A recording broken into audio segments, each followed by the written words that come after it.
Hey everyone, welcome to the Amir Hurwitz podcast show. I'm truly honored to have actor and supermodel Noah Mills as my guest. How is that living, that supermodel lifestyle? Dude, you're basically the Giselle of like male supermodels. I mean, look, man. I mean, I've done well, but it's funny. Like, I tell you, I mean, I don't know what it is for like these kids nowadays. It's so funny. I was on Instagram and I was looking at like these YouTubers. They've probably become like the new. And I was like, wow, these kids. I don't know. I don't think my world was very insular because there was not really. I mean, when I started, there wasn't even cell phones. You know what I mean? Like, and we had a lot of fun. Like, it was protected though. We'd be in Milan. There was probably a group of 20, 30 guys I knew, like Will Chalker and David Gandy and Tyson, and we had a blast. I mean, but it's been a while since I've been in that lifestyle. I really don't even model that much anymore. And then everything shifted with social media and all of that. So it's like I don't really feel, but I do think the world, that sort of bubble of modeling has been burst, just because of social media. Everything is bleeding together, sort of entertainment. We see bloggers in Milan, and we had a bubble, and that shit was really fun. What I mean? that was you had to be there to be part of it. It wasn't like you were on a cell phone and you were seeing what everyone else was doing and stuff. Like, you had to be. And I went to Milan and Paris, 4 or 6 times a year, and with the same faces, and we partied fucking hard and and made money, and it was wild, and it was fun. Now it's different. I mean, now I reap some of the benefits of the hard work that I did put in, and man, there was a period where I was just working. Like, Yeah. I was working Germany, England, Spain, Paris, Italy, US, and was, cashing out and working. Sometimes it wasn't fun. A lot of times it wasn't fun. It's just sort of catalog work and all that type of thing. So, there's two sides to it. I don't, there was moments where you're like, wow, this is like the model, like a Vogue party or something, but for guys, it's a little bit more grinding, it's like, you're there, but, you're not making as much money as probably some of the girls, and not so like, wrapped up and invited into that, luxury fashion world. But like, yeah, now it's quite different. I'm quite happy where I landed though, because I do know a lot of people in fashion now. I've myself have like a little brand. So in a weird way, I kind of feel a little bit more involved in it now from the other side. I know, obviously like things have turned towards like streetwear, and there's a lot of like really successful young brands in LA. So I feel really fortunate to like still have my hand involved in it a bit in a different capacity. But yeah, not running around and on set and going to fashion shows and all that type of stuff anymore. So What was your favorite city to go to shoot at? I mean, in the beginning, I think it was Milan, because Milan was just always like, it was small enough, and I knew people there. Like, it was small enough, and it was always like kind of just like a big party, for like the fashion. Get there, I always worked great there, whether I was working exclusively for Dolce & Gabbana or I worked exclusively for Gucci, and when Tom Ford was there. So I always like worked really well there. So you're making a ton of money, and it's a small, city, and it's, you're there during a fashion week, so it's lively. And then later, I enjoy Paris. Like, yeah, now I enjoy Paris. I have family there. I have some close friends that live there, and yeah, I just love going to Paris and working in Paris. Yeah, so I always extend it and go outside the city, and yeah, I feel I love that city. I love that city. In Italy, you're probably like a modern James Bond over there, right? With all those Dolce, you probably go there. All the girls, hey, it's not Mills, I mean, they do love their fashion over there. I would tell my friends, I'd be like, and I'm super humble, and I don't, I mean, that modeling thing, I mean, could be anybody, you know what I mean? But there was moments when we were promoting like the fragrance and stuff for Dolce & Gabbana where I was like, wow, people really come out here for fashion. In the States, it's very different. That luxury fashion market is not as mainstream. I mean, you would never get people kind of like freaking out for like a male model, or even for like the female models. I think in the States, it's not as here in America. I think they like their more real person, blue collar. The fashion industry is a little bit. They like the ballers. They like the athletes. They like the athletes for sure. I mean, yeah, they like the athletes. They like the musicians, movie stars and stuff. But I think fashion is a little that luxury fashion world, is a little out of reach for a lot of the population. It's funny, it's not represented the same. In Paris, you're like every commercial is like filled with models, and like you're watching TV, you're just like, wow, there's so many like luxury brands advertising there all the time. Here, it's beer commercials and sports commercials and cell phones and cars. You know what I mean? And so it's different. But yeah, man, in Italy, Dolce & Gabbana obviously are a huge thing over there, and I worked for a bunch of designers, and that city's always fun to go back to. I'm sure I'll go back at some point. How was the transition to acting? How has that been treating you? I mean, it's good. It's tough. I mean, I think the transition. I mean, I always studied, so I felt like that. I think if anything, the modeling got in the way. I think like it would have probably been a more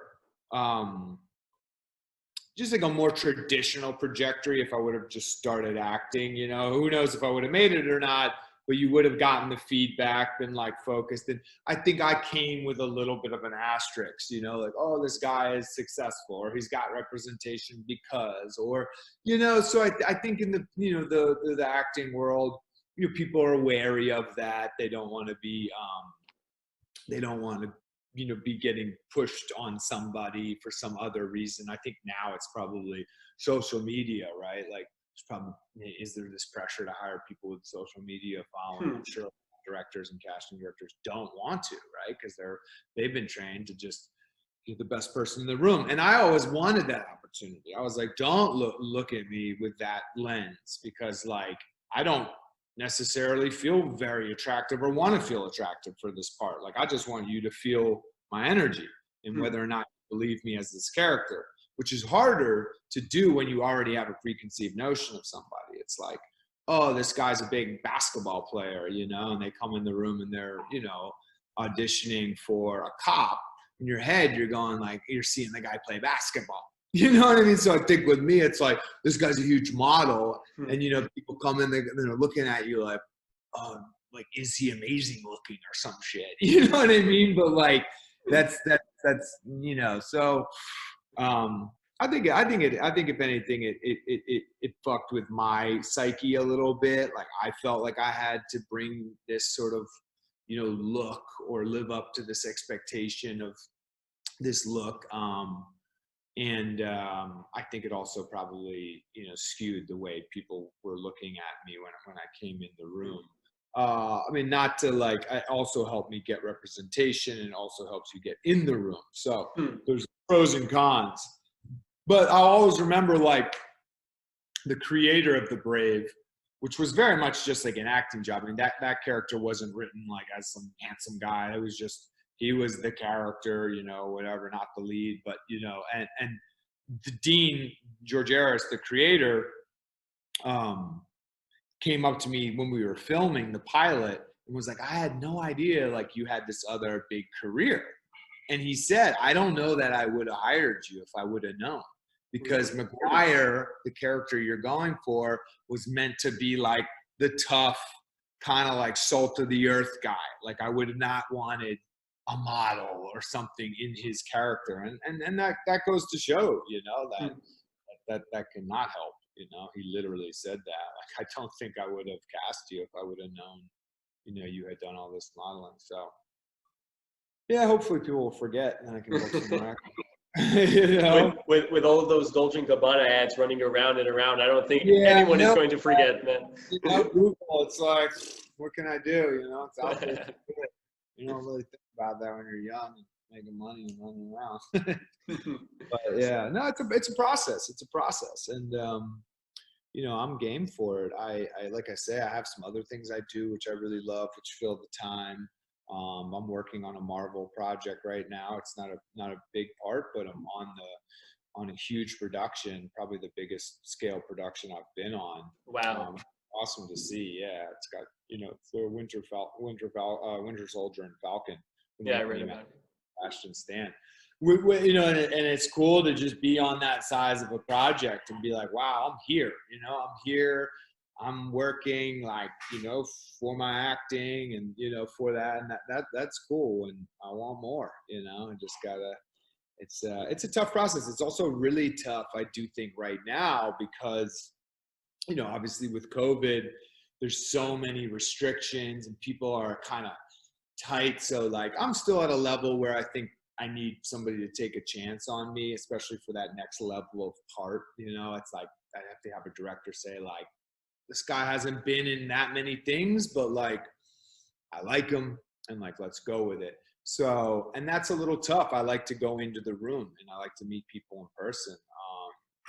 And we can't do that right now. So we're just sending in tapes. We're just sending in audition tapes. And, you know, I feel a little bit like shit, you know, they don't know me. They haven't met me. I'd love to get, you know, so it's an uphill process, but, you know, I believe in it. And, you know, sometimes you can't rush things and you gotta believe in it and stay the course, you know?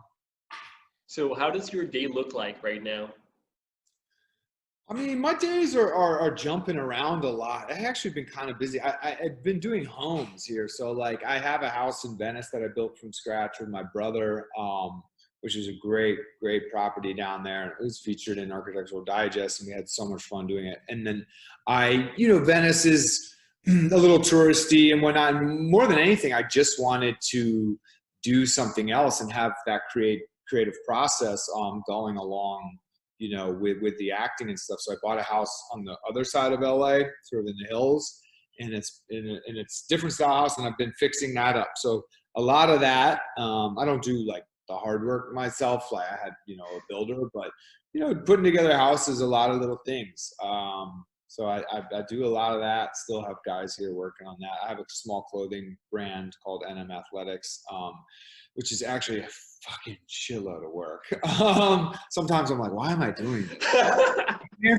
But that's, I mean, again, like I feel fortunate to have that shit because I like to stay busy. I'm not somebody that's gonna, you know, so I run around downtown. I source different fabrics. I buy different dead stock jersey and fleece fabrics and then make samples and do tie dyeing and so that, I mean, and then I do pictures as well for the brand. I have friends that are photographers and, you know, organize shoots. So there's a lot of creative stuff. And then you know, I'll also take a day off and go up to my friend's house and sit by the pool all day or like, you know, I have a blessed life for sure. And it's, you know, it's a little scary right now.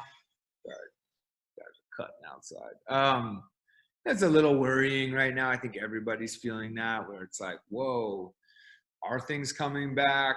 Is it going back to normal? You know, what does this time mean?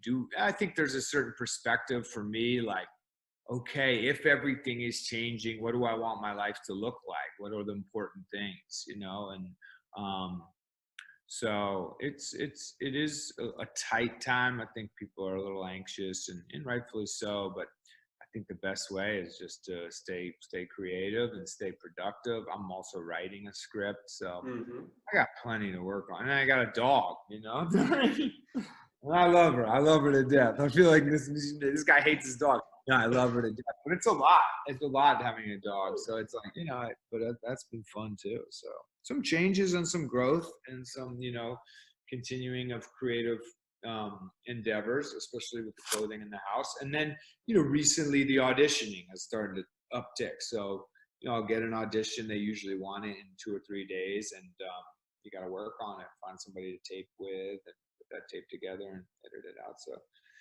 every day is very, very different for me. I also make sure to work out, like I just for my mental and my physical, boxing.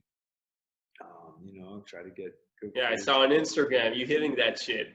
Yeah, man. You know what I mean? I gotta find some content, but yeah, I love that. I just it's nice to work out. I go to the gym. I'm on my phone and stuff still, so it's nice to just put the gloves on. You can't touch the phone. Work with this guy, Tiger, who's and it's a full body, exhausting, freaking workout. So yeah, I haven't traveled much. I've pretty much been in LA, especially because with the houses, like I rent the one in Venice now, so I have to be around if something comes up with that. And then I'm doing this one. So there's actually a lot I have to be here for. I'm hoping though, in a couple weeks, I can go to New York. I actually want to go to New York and might have a job there and then go upstate to a summer place and get out a little bit. But we can't leave. We can't go to Europe. You can't, so we're kind of stuck here. It's odd, Where are you now? You're in Israel? Yeah, in Israel. I really want there. I feel like I would everybody who knows me is people think I'm Jewish a lot. I think because maybe my name's Noah, and I don't know if it's the way I look or whatever. You look a little bit, yeah, you do. Yeah, but I definitely know a lot of Jewish people and people that are from Israel. And my friend Liat is like, oh, dude, he would love it. I was like, I really, really want to go. Dude, you have to come. You up when I come. Yeah, man, I have to meet you in person. Yeah, for sure. I do really want to come. It looks like a beautiful, fun country. It is. Yeah. So you talked previously about all the stress that is, being going on because of COVID and everything, all the anxiety. Throughout your career, did you have any mindfulness practice that you would go to? Anything, maybe meditation, maybe something else? Yeah, I mean, I haven't. I've struggled with a lot personally. When I was young, I had a drug and alcohol problem that I got over. That I, joined, AA for, and learned some things in there, and then worked with a therapist and a life coach, and decided to leave, Alcoholics Anonymous, and work on that stuff myself with self-developmental work, meditation, and I've dipped in and out. It's always there for me. Sometimes I'm stronger with it, and then sometimes I get busy and I go away from it. But that is of the utmost importance. I think I've had enough success to know that success without some sort of mental mastery or mental clarity and calmness is not fun. Wait 1 sec. I'm gonna maybe move a little bit. They got the air compressor now going. But yeah, for sure. And recently I was just talking to my good friend who's a designer as well, Nick Fouquet. He makes hats, and we hang out a lot and we share. It's great to have a friend like that because we are in similar places in some regards. And it's I think coming into COVID, I was busy. I had a house going, I had the clothing line. I was on the Marvel production. I was writing my own script. I wanted to start a production company. There's lots of things to be doing. And then COVID happened. And I think it made me shift, or it is making me shift into a place where maybe you're running in, and I think as a society, we can get addicted to working, and we put that at the forefront. If work is going well, or if I'm creating, or if I'm, working really hard, I'm good. And it's not necessarily true. And COVID's made me realize that, where I'm are you okay without all the work? You know what I mean? And that's really important. And I've struggled with and I've struggled and kept myself really busy and stressed out, and then thought, man, you can't sit still. You can't read a book. You can't, so I have of late been meditating a little bit and reading, and just trying to put my phone down and go, boxing is nice because it's an hour or 2 hours of just not, looking at the phone, being doing something, you know. And the dog honestly has been a little help too. Like a lot of like walks and hitting with her. Yeah. So yeah, man, I think that stuff is like of the utmost importance, and I think, you know, a lot of people know that, and that's a good thing, and that's a good direction, you know, that people are going. I think there's a lot more like self-developmental and spiritual work going on in the world than there was, like, you know, back when our parents were growing up. I don't think they really thought about that shit much. They were like, you work, you get married, you have a family, you know, but it's different now. So I think that mental health aspect of the whole process is just as important as, you know, being successful in whatever you do. And then that's the best of both worlds. I think then you have perspective, you have some sort of mental, you know, control over, and then also you get to be successful and enjoy the fruits of your labor. So that's what I'm shooting for, and just have to remind myself that, you know, as much work goes into the job, it's got to go into the personal and you know, mental as well. Yeah, I totally agree with that. Is there any specific book that inspired you? I know there's that Marlon Brando book that you always talk about, right? Yeah, that Marlon Brando book is phenomenal, and I think he was somebody that is like, you know, that you brought it up. That's kind of the proof in the pudding right there. I think that's somebody who had success really quickly and fervently and intensely, and then spent the rest of his later years trying to get some sort of understanding of like life and what it all meant. I mean, I watched the documentary on him too. It's incredibly sad, really, you know, in some regards, because you're like, so much talent and such an incredible life and experience, but a person still at the end left completely, you know, scared and at his mind's, you know, whim, and you know, he did all those recordings with himself. So listen to me, Marlon, right? That's how it's called. Yeah, Listen to Me, Marlon is incredible. If you haven't seen that, I mean, he's talking to himself and making these tapes, and identifies so much with it, just trying to calm himself down, trying to, you know, not feel too paranoid, not feel anxious. And, you know, I mean, I think that's, yeah, you can look at that and say, you know, wow, it's not about the success. It's not about, like, you know, Instagram followers and shit. Like, it really isn't, you know? I mean, you might have to experience it for yourself. You might, you know, and like, that's fine. If your drive is to be famous and you get there, but I would say probably you're going to get there and realize, oh shit, there's all this other stuff that has to come too, because I could be miserable here in this massive house or something. But yeah, I mean, The Four Agreements for me is a book that, like, you know, just strikes a chord. That's tough, you know. I mean, I definitely don't think I live with that, but whenever I read that, there is like a simplicity there, and a real connection to like the psychological and action, you know what I mean? I think that's, you know, that's important for me, is to find ways where, like, I do think it comes down to action. I think I've thought so much, and I've had so many long conversations and done lots of therapy, and at some point it's like, enough talking, it comes down to action. Do the work. Yeah, exactly. Can you be aware of whatever you're aware of, and then can you have it, you know, actually come out in your daily actions? And The Four Agreements is, you know, all action. You're like, wow, if I can, you know, have this realization of what, you know, not talking shit will do for myself, and then not talk shit for 10 years, you know, and see it, you know. And I mean, I'm not good. Sometimes I get super pessimistic. Sometimes I get super judgmental. So, you know, I can, you know, somebody the other day was like, you're kind of cynical. I was like, I am actually a little bit cynical, and I be careful of that, you know, because it's, you know, what you speak and what you know, say, and has power, and can, you know, revert back on you. So yeah, The Four Agreements for me is like a book I pick up and read always. It's like always around. And yes, I'd like to be better with those Four Agreements. Also, there's a book that I read a lot.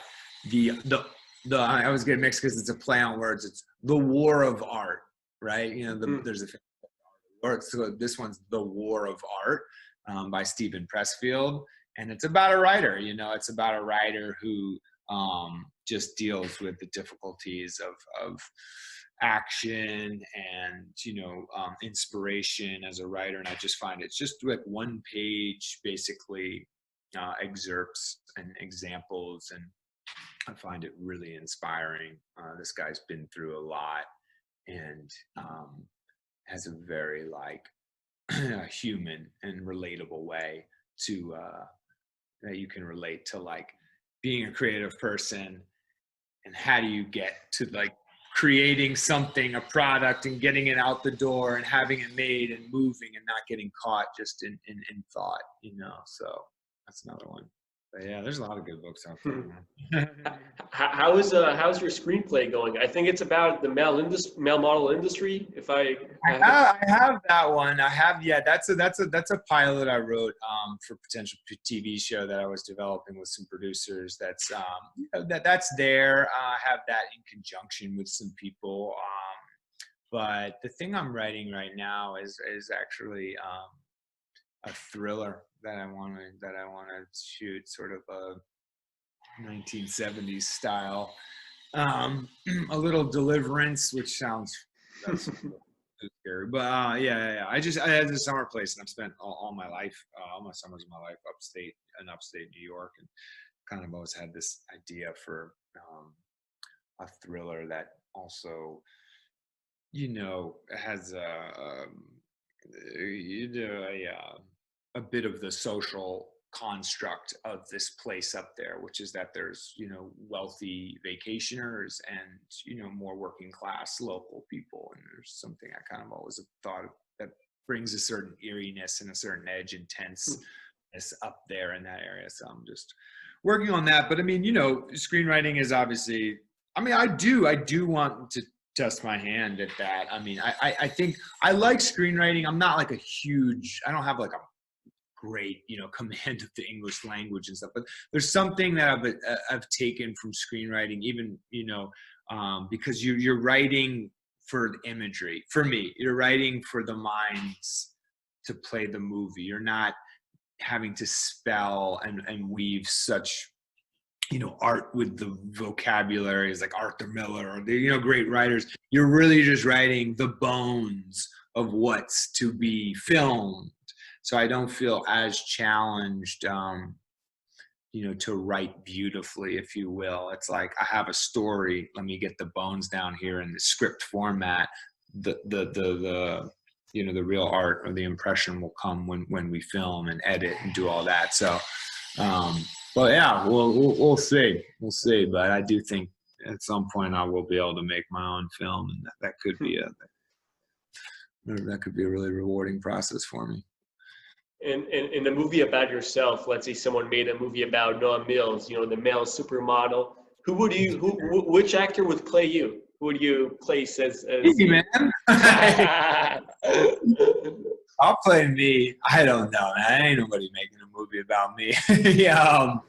You never know, man. You're still young. Yeah, you never know. Yeah, that's true. You never know. I think there's more interesting things to make movies about.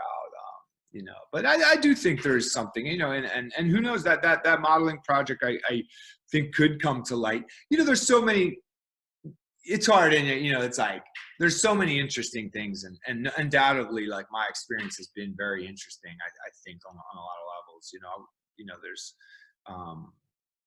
but I think with filmmaking and TV making, there's that crazy, the politics of and just so much that goes into it really takes a pretty, I think, phenomenal story to warrant somebody spending millions of dollars.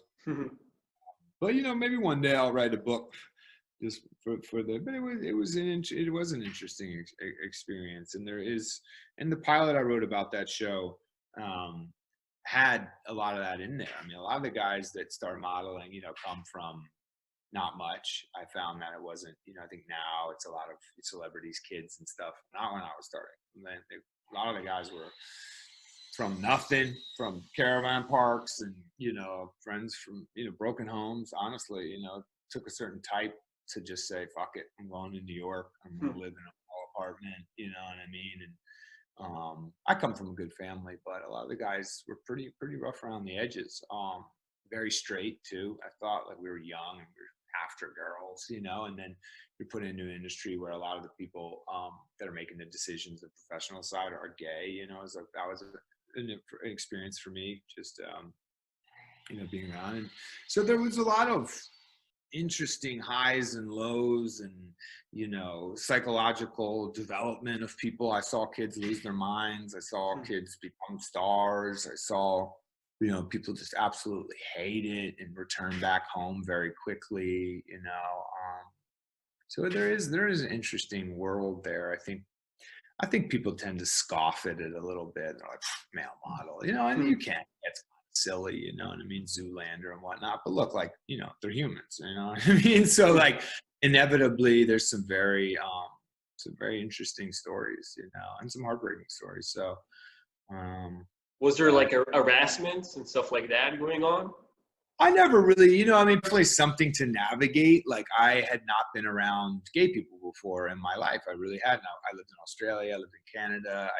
It wasn't even really something I had on my radar. At the same time, when I was introduced to it, it wasn't something I felt like super threatened by or super like scared of, or, you know, but I think it was something that had to be navigated. Sure. I mean, like, you know, the process of working for a designer or auditioning, you know, it is intrinsically flirtatious. You know, I think about Earl sits down with the director out here at the Chateau Marmont or something, like, you know, she wants the guy to like him because he's making it. So you're right there, you're in a, you know, an odd situation in some regards, you know what I mean? And I think in fashion, it's even more so. You're there to be looked at by a photographer or designer to see if they desire you. I mean, sex sells. So it's like you have to make people want you and desire you. That's part of the job. But then, you know, you have to, you know, create some sort of like professional line and stuff. And I honestly, I think I,